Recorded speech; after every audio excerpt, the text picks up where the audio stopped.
Hi, I welcome you all to our channel Logically. So currently we are discussing the UPA special PYQs and we are on the theme of art and culture. Already दो questions के discussion हो चुके हैं, तीसरा question हम लोग देखेंगे यहाँ पे। Mention the various festivals which are celebrated in Uttar Pradesh. बहुत ही सिंपल क्वेश्चन है, कुछ करना नहीं है, बैठ करके देख ले, याद कर लेना है कि कौन कौन से फेस्टिवल्स हम लोगों ने आज तक सेलिब्रेट किए हैं, रिकॉल कर लेना कौन कौन से फेस्टिवल सेलिब्रेट किए हैं। मैं बताता हूँ, दिवाली, जो सब सीधे सीधे, जैसे जब मैं एग्रीकल्चर में एक्सपोर्ट पॉलिसी का क्वेश्चन करा रहा था तो मैंने बताया था कि वो एक्सपोर्ट में याद रखो आप, जो सबसे ज़्यादा आपको आसानी से याद हो जाए। गेहूं, चावल, पल्सेस, ऑयल और शुगर केन, ये सब भी एक्सपोर्ट होता है। तो या फिर जो क्रॉप्स उत्तर प्रदेश में कल्टीवेट किए जाते थे, वो वाला क्वेश्चन था कि प्रोमिनेंट कौन कौन से क्रॉप्स हैं जो उत्तर प्रदेश के अंदर कल्टीवेट किए जाते हैं। तो यहाँ पे दिवाली हो गया, होली हो गया, तो जो एकदम आराम से आपको याद हो जाए, जो एकदम मतलब आप बैठो और सोचो कि यार कौन कौन से फेस्टिवल्स मैंने सेलिब्रेट किए हैं, तो वो आपको बड़े आसानी से ध्यान आ जाए और उन्हीं को यहाँ पे सबसे पहले मेंशन करते हुए चलना है। तो दिवाली, होली हो गया, तीज का सेलिब्रेशन होता है, भाई दूज का सेलिब्रेशन होता है, और रक्षाबंधन मनाया जाता है यहाँ पे, ईद बनता है, उसके बाद बुद्ध पूर्णिमा मनाया जाता है, और रक्षाबंधन हो गया एक, द होली, दूसरा तीज, भाई दूज, रक्षाबंधन, ये सब, गोवर्धन पूजा आप लिख सकते हो, दीपोत्सव लिख सकते हो, दीपावली लिख सकते हो बनारस के अंदर। हो गए ना आपके 8-10 पॉइंट। तो कौन से और फेस्टिवल्स ऐसे होंगे जो यहाँ पे और ज़्यादा सेलिब्रेट किए जाते होंगे? ये जेनरिक है, नहीं भी कुछ याद है तो भी 8-10 पॉइंट आप बना करके लिख दिया आपने। बाकी के हम देख लेते हैं कौन कौन से फेस्टिवल्स यहाँ पे सेलिब्रेट किए जाते हैं। इंट्रोडक्शन इसका किस तरीके से लिखोगे? Rich heritage and cultural diversity है उत्तर प्रदेश के अंदर, celebrate numerous festivals reflecting it's tradition, spirituality and cultural harmony. Kumbh Mela celebrate किया जाता है प्रयागराज के अंदर 12 साल के। अभी इसके पहले वाला क्वेश्चन जो हम लोगों ने सॉल्व किया था वो इसी के ऊपर था। तुरंत आप देखो कि उसका पॉइंट किस तरीके से यहाँ पे आ गया। इसलिए मैं बोल रहा हूँ पीवाईक्यूज को अटेम्प्ट करना बहुत ज़्यादा इंपॉर्टेंट है। अगर आपने अटेम्प्ट करके रखा है पीवाईक्यूज को, तो आप यहाँ पे भी कलिंजर फोर्ट फेयर आप लिख सकते हो, क्योंकि हम लोगों ने वो भी देखा। तो इसलिए मैं बोल रहा हूँ कि पीवाईक्यूज अगर आपने अटेम्प्ट करके रखे हुए हैं तो बहुत आसानी से आप सारे क्वेश्चंस के आंसर कर सकते हो। और जिस तरीके से मैं यहाँ पे बता रहा हूँ कि आप कैसे फ्रेमवर्क वाइज अपने आंसर्स को जनरेट कर सकते हो, कैसे बैठ करके आपको सोचना है, ये आपका जो स्ट्रेस है इस एग्जाम से रिलेटेड उसको भी बहुत ज़्यादा कम कर देगा। Because it's all about have using your brain, it's all about using your thinking abilities, cognitive abilities को यूज करना। वो आप कर रहे हो यहाँ पे। जितना ज़्यादा आप उस चीज़ को करोगे, जितना ज़्यादा आप उसमें अपने आप को एक्सपर्ट बनाओगे, उतना ही आसानी एग्जाम आपके लिए हो जाएगा। तो दिवाली की बात हो गई, celebrate with grandeur across the state, Lord Ram के रिटर्न से रिलेटेड है। Guinness book of world record भी, जो दीपोत्सव होता है अयोध्या में, उसने भी होल्ड करता है Guinness book of world record. Holi celebrate की जाती है कहाँ पे? ज़्यादातर वृंदावन, मथुरावन, बरसाना, लठमार होली वहाँ से रिलेटेड है। Ramnavami, celebrate the birth of lord Ram. Deepavali, return of lord Ram. Ramnavami, birth of lord Ram, celebrated with processions and recitation of Ramayana. Krishna Janmashtami का सेलिब्रेशन होता है कहाँ पे? सेलिब्रेटेड विद ग्रेट झील इन मथुरा वृंदावन के अंदर, marking the birth of lord Krishna. Raslila is performed in Braj on this day. Eid ul Fitr, Eid ul Azha, जिसको हम ईद और बकरीद बोलते हैं, जो हमारी मुस्लिम कम्युनिटी है उस चीज़ को सेलिब्रेट करती है। बुद्ध पूर्णिमा सेलिब्रेट किया जाता है। Lord Buddha delivered his first sermon Sarnath में। बुद्ध पूर्णिमा का उससे भी कोई relation, special significance, celebrated across the state with special significance इन सारनाथ। सारनाथ में ज़्यादा सिग्निफिकेंस है इस चीज़ का, सारनाथ में ज़्यादा अच्छी तरीके से। अब जैसे सबसे अच्छा जो रामनवमी का सेलिब्रेशन वो कहाँ पे होता होगा? अयोध्या के अंदर होता होगा। कृष्ण जन्माष्टमी सबसे ज़्यादा वाइब्रेंट तरीके से कहाँ सेलिब्रेट किया जाता होगा? ब्रज के अंदर सेलिब्रेट किया जाता होगा। उसी तरीके से बुद्ध पूर्णिमा सारनाथ में ज़्यादा अच्छे तरीके से सेलिब्रेट किया जाता होगा, ज़्यादा वाइब्रेंट तरीके से सेलिब्रेट किया जाता होगा। दशहरा, बोलना मत कि दशहरा तो सुना ही नहीं आज तक। लॉर्ड राम से ये भी रिलेटेड है, victory of lord Ram over Ravan. भगवान राम आपकी कितनी जगह मदद करने के लिए आ रहे हैं। दशहरा में आ गए मदद करने के लिए, रामनवमी में आ गए, दीपावली में आ गए, 3 फेस्टिवल तो उन्हीं से कोरिलेट हो गया। कृष्ण भगवान भी आ गए कृष्ण जन्माष्टमी के नाम पे। मुहर्रम आपका सेलिब्रेट हो जाता है। लखनऊ, जैसे लखनऊ जो हमारा है वहाँ पे शिया कम्युनिटी है, उसको ज़्यादा अच्छे तरीके से सेलिब्रेट करती है। डे ऑफ मॉर्निंग के फॉर्म में इसको दिखाया जाता है, पार्टिकुलरली इन लखनऊ, क्योंकि लखनऊ में शिया कम्युनिटी डोमिनेट करती है। बसंत पंचमी, ये तो बहुत जरूरी है आपके लिए भी कि गॉडेस सरस्वती का आशीर्वाद तभी मिलेगा जब बसंत पंचमी आपने अच्छे से मनाया होगा, उनको धन्यवाद दिया होगा इस दिन पे। तो बसंत पंचमी तो एग्जाम में लिख करके आना, और पहला ही पॉइंट बसंत पंचमी लिखना, हो सकता है एग्जाम में ज्यादा इंप्रेस हो जाए इससे। Dedicated to goddess Saraswati, marking the onset of spring. Yellow attire में लोग इस समय ड्रेस करते हैं अपने आप को, कुछ काइट्स वगैरह भी फ्लाई करते हैं। छठ पूजा होता है सेलिब्रेट ईस्टर्न यूपी में। अब छठ पूजा ईस्टर्न यूपी, ये तो बहुत सारे लोग होंगे यहाँ पे जिनको इसके बारे में बहुत अच्छे से पता होगा। तो सन गॉड को वर्शिप करते हैं, rituals on river banks. Other important festivals हम देख लेते हैं, बट यहाँ पे आपको एक चीज समझ में आ रहा होगा कि ये फेस्टिवल्स कहीं बाहर से निकल करके नहीं आए हैं। चाहे वो रामनवमी हो, चाहे वो दीपावली हो, चाहे वो दशहरा हो, चाहे वो कुंभ मेला हो, होली हो, और उसके बाद फिर कृष्ण जन्माष्टमी हो, ईद हो, बकरीद हो, मुहर्रम हो, बसंत पंचमी हो, छठ पूजा हो, दशहरा हो, ये सब डे टू डे की फेस्टिवल्स है, वही मैंने उठा करके यहाँ पे लिख दिए और उनसे एसोसिएटेड एक दो फीचर्स लिख दिए। जैसे बसंत पंचमी में लिख दिया कि ये लोग कपड़ा लोग पहनते हैं, रामनवमी में लिख दिया कि लॉर्ड राम के बर्थ से एसोसिएटेड है, अयोध्या में ज्यादा अच्छे तरीके से मनाया जाता है, रामायण पढ़ा जाता है उस दिन। बुद्ध पूर्णिमा में लिख दिया कि सारनाथ में ज्यादा अच्छे तरीके से सेलिब्रेट किया जाता है क्योंकि भगवान बुद्ध के पहले सरबन से रिलेटेड। कृष्ण जन्माष्टमी का लिख दिया कि मथुरा वृंदावन में ज्यादा अच्छे से सेलिब्रेट किया जाता है, रासलीला परफॉर्म की जाती है। एक दो पॉइंट उससे रिलेटेड लिख दिया और बात खत्म हो गई। छठ पूजा में लिख दिया कि सन गॉड की वर्शिप होती है, रिचुअल्स ऑन रिवर बैंक्स। तो ये क्वेश्चन तो बहुत ही आसान था एकदम, मतलब लोएस्ट हैंगिंग फ्रूट जो मैं बोलूंगा वो था। आप बहुत आराम से इस क्वेश्चन को मेरे हिसाब से 5 मिनट के अंदर भी लिख सकते हो। आपको बस लिखते हुए चले जाना 5 मिनट में, यहाँ पे आप टाइम बचाओ और जो थोड़ा सा टफ क्वेश्चन है वहां पे उस टाइम को यूज करो। अदर इंपॉर्टेंट फेस्टिवल जैसे ताज महोत्सव हो गया, celebrated to showcase the rich art, culture, craft and cuisine of Agra. Lucknow Mahotsav हो गया, बटेश्वर फेयर, बटेश्वर फेयर याद रख लेना आप, held in Bateshwar Agra, known for its cattle fair and religious important. Nauchandi Mela होता है, ये मेरठ वगैरह में होता है, कम्युनल हार्मनी को सिंबलाइज करता है। ये नौचंदी मेला हो गया, बटेश्वर फेयर। नौचंदी मेला खासतौर पे आप ध्यान रख सकते हो, इसको आप बहुत सारे और आंसर्स में भी लिख सकते हो। जो डाइवर्सिटी एग्जिस्ट करती है उत्तर प्रदेश के अंदर, तो वहाँ पे भी इसको यूज कर सकते हो आप। किस तरीके से जो फेस्टिवल्स होते हैं जो वो हमारे कल्चरल हार्मनी को भी रिफ्लेक्ट करते हैं। रक्षाबंधन सेलिब्रेट किया जाता है। यमुना और यम, ये बेसिकली भाई बहन है। यमराज जो God of death and Yamuna his sister. तो बेसिकली इन दोनों के जो एसोसिएशन है, जो एक भाई बहन का रिलेशन है, उसी के बेसिस पे रक्षाबंधन का सेलिब्रेशन किया जाता है। तीज जो होता है, women for long life of their spouse, popular in Meerut और आगरा में ज्यादा पॉपुलर है। बाकी सारे पार्ट्स में पॉपुलर है, बस लिख देना यहाँ पे मेरठ एंड आगरा का नाम। फिर कब कुछ कभी सम्मेलन होते हैं, मुशायरा होता है, ये सब भी है। तो festivals of UP reflect the theme of विरासत भी विकास भी। बढ़िया सा एक कंक्लूजन हो गया। तो heritage of UP, protecting the heritage of UP reflect the theme of विरासत भी विकास भी। Development of UP and taking the end having the specific route to pilgrimage places, जैसे कि वंदे भारत चल रहा है, अब उसका कुछ स्पेसिफिक रूट बनारस के लिए, अयोध्या के लिए, connecting these holy city reflect विरासत भी विकास भी। समझ में आ रहा होगा कि कंक्लूजन है बेसिकली। कंक्लूजन हर तरीके से कंक्लूजन यहाँ पे बना बना करके मैं दिखाता हूँ। किसी भी क्वेश्चन का आप कंक्लूजन यहाँ पे बना सकते हो। तो अभी फोर्थ क्वेश्चन है, present the details of popular folk songs in Purvanchal region of Uttar Pradesh, mention their salient features. तो पूर्वांचल रीजन में कौन कौन से फोक सॉन्ग्स होते हैं, उनके सैलिएंट फीचर्स के बारे में बताओ आप। तो ये तो बहुत स्पेसिफिक क्वेश्चन है, ये पुरवैया जैसा क्वेश्चन है। जब 2023 का मेंस में लिख रहा था तो उसमें जो क्वेश्चन आया था वो तो थोड़ा सा स्पेसिफिक हो जाता है, लेकिन हम देखते हैं इसका आंसर किस तरीके से करना है। तो पूर्वांचल रीजन के बारे में आपको, जैसे कि बुंदेलखंड के बारे में जब पूछा था तो हमने बताया था 7 डिस्ट्रिक्ट्स हैं वहाँ पे। आगरा हो गया, झांसी हो गया, महोबा हो गया, बांदा हो गया, ललितपुर हो गया, और जो भी बाकी के डिस्ट्रिक्ट्स हैं वहाँ पे, चित्रकूट हो गया।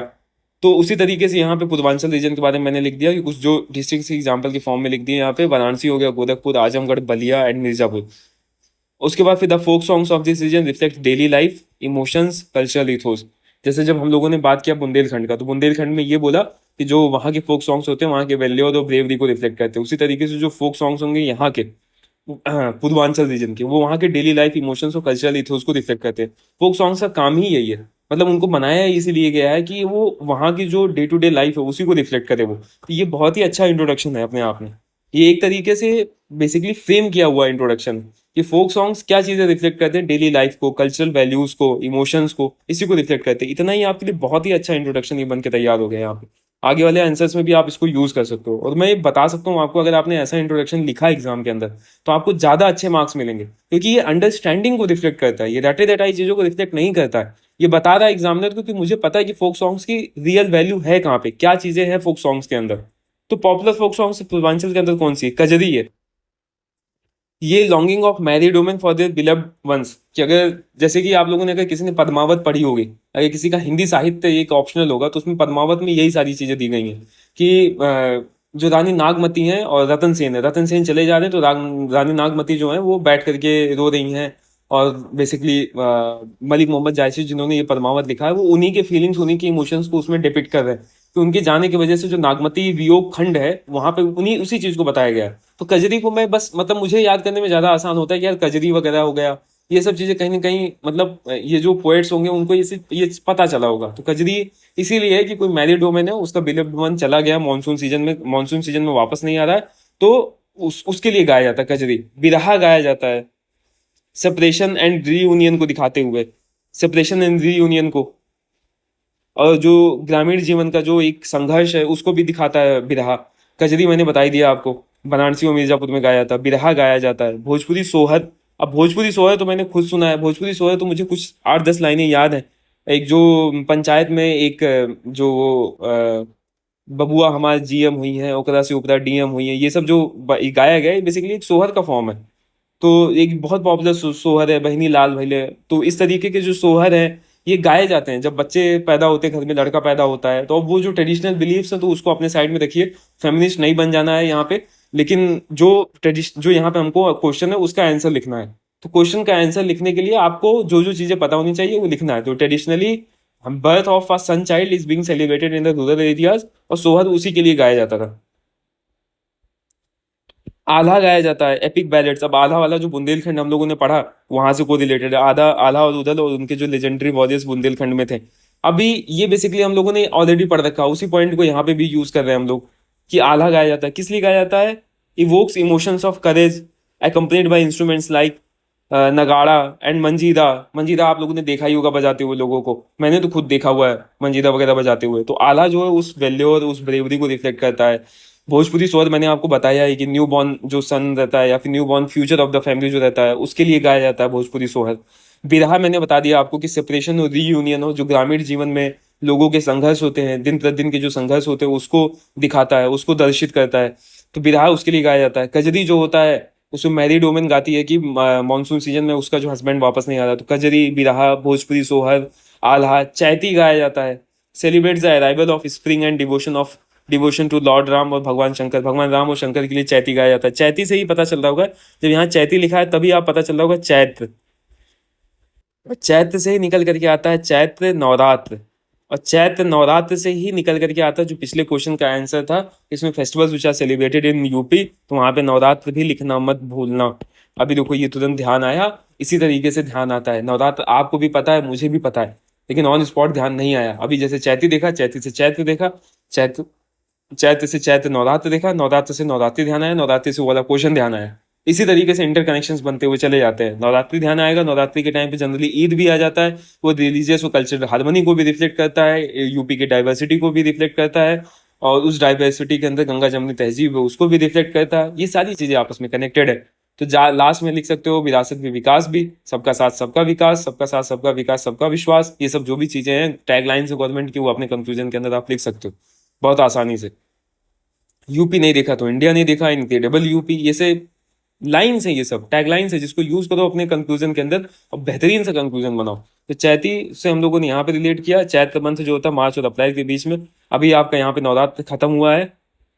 नौटंकी सॉन्ग्स गाए जाते हैं कहाँ, म्यूजिक डांस और इन सब चीजों से रिलेटेड नौटंकी।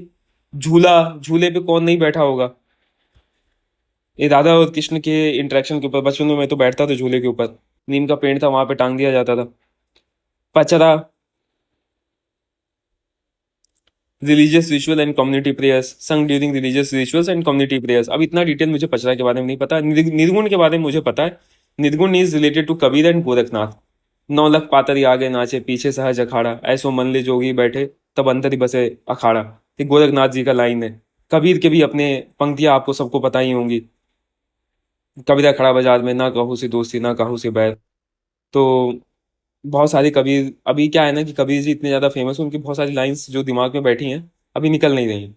तो गोरखनाथ जी की एक थी, वो बता दिया मैंने। तो निर्गुण जो है वो ऐसे सेंट से रिलेटेड है जो भगवान की नॉन मतलब फॉर्मलेस गॉड की वर्शिप करते थे, जैसे कबीर हो गए और गोरखनाथ जी हो गए। तो salient features of Purvanchal folk songs cultural diversity को बताता है। यूनिक ट्रेडिशन जो है भोजपुरी अवधी स्पीकिंग रीजन का, भोजपुरी और अवधी स्पीकिंग रीजन दोनों ही आ जाते हैं इस पूर्वांचल पूर्वांचल की तरफ। अवधी में आपका लखनऊ अयोध्या, इन सब के आसपास का रीजन जाता है। जो मेरा होम डिस्ट्रिक्ट है सिद्धार्थनगर, सिद्धार्थनगर दोनों के बॉर्डर पे आ जाता है, मतलब वहाँ पे अवधी भी बोली जाती है और भोजपुरी, इन दोनों का मिक्स हो जाता है वहाँ पे। इसलिए जब मैं कभी बोलता हूँ अपने गाँव की लैंग्वेज तो मुझे ये चीज़ समझ में नहीं आती है कि मैं कौन सा बोलता हूँ, मैं भोजपुरी बोल रहा हूँ कि अवधी बोल रहा हूँ। कुछ वर्ड्स अवधी के मिल जाते हैं, कुछ वर्ड्स भोजपुरी के मिल जाते हैं वहाँ पे। थीम्स जो होते हैं अलग अलग थीम्स को रिफ्लेक्ट करते हैं। जैसे आल्हा मैंने बताया वो ब्रेवरी को रिफ्लेक्ट करता है। उसके बाद फिर कजरी जो है वो बेसिकली जो लव्ड वंस रहती है उनके सेपरेशन को रिफ्लेक्ट करता है।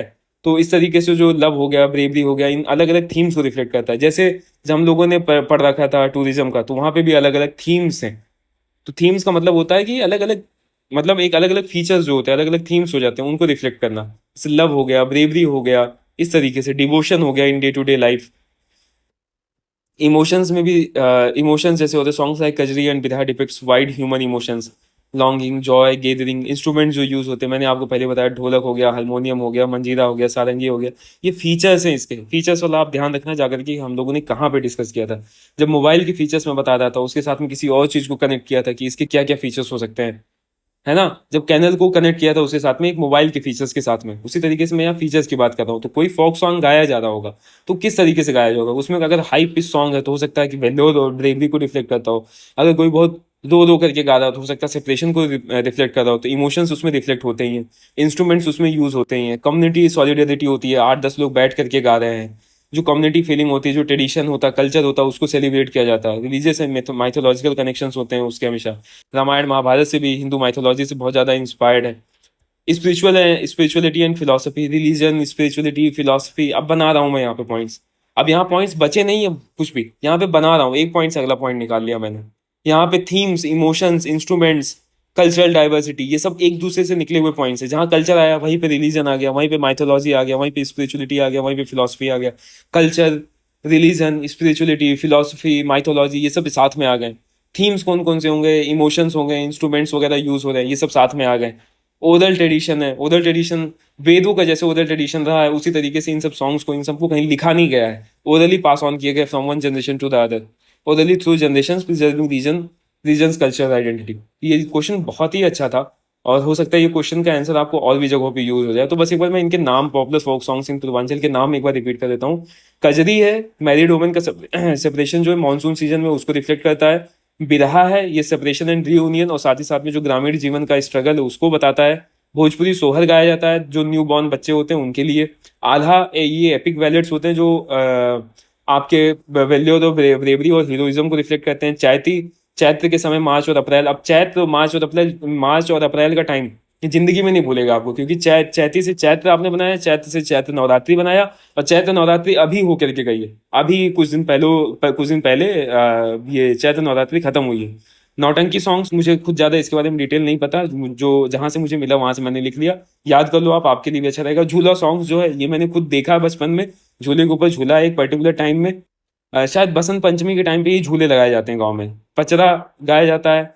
उसके बाद फिर निर्गुण मैंने आपको बताया, कबीर और गोरखनाथ जी से रिलेटेड है। फिलोसॉफिकल एंड स्पिरिचुअल म्यूजिक जो होते हैं सेंट्स के, उनसे रिलेटेड है। उसके बाद फिर कल्चरल डाइवर्सिटी को रिफ्लेक्ट करता है, जहाँ पे कल्चर आया वहीं पे आपका रिलीजन आया, वहीं पे आपका फिलोसफी आया, वहीं पे आपकी माइथोलॉजी आई। कल्चर, रिलीजन, फिलोसफी, माइथोलॉजी एक साथ आ गई। जैसे economic development, employment creation, rural livelihood, उसके बाद पॉवर्टी एलिवेशन, एमएसएमईज, एक्सपोर्ट, ये सब साथ में आते हैं। मैंने यही बताया कि एक से अगला पॉइंट जनरेट हो रहा है, उसी तरीके से यहाँ पे कल्चर, रिलीजन, फिलोसफी, माइथोलॉजी, ये सब साथ में आ रहा है। आपका स्पिरिचुअलिटी सब साथ में आ रहा है। थीम्स, इमोशंस, इंस्ट्रूमेंट्स कौन कौन से रिलेटेड, ओरल ट्रेडिशन है। अब जो बचे हुए क्वेश्चन है, discuss the architectural feature of monuments of Agra, और एक और क्वेश्चन बचा हुआ है वो हम लोग अगले वीडियो में डिस्कस करेंगे। Thank you so much for watching this video. I hope that you are really enjoying and also learning as well, और आप इसको यूज करोगे अपने एग्जाम्स के अंदर जाकर के।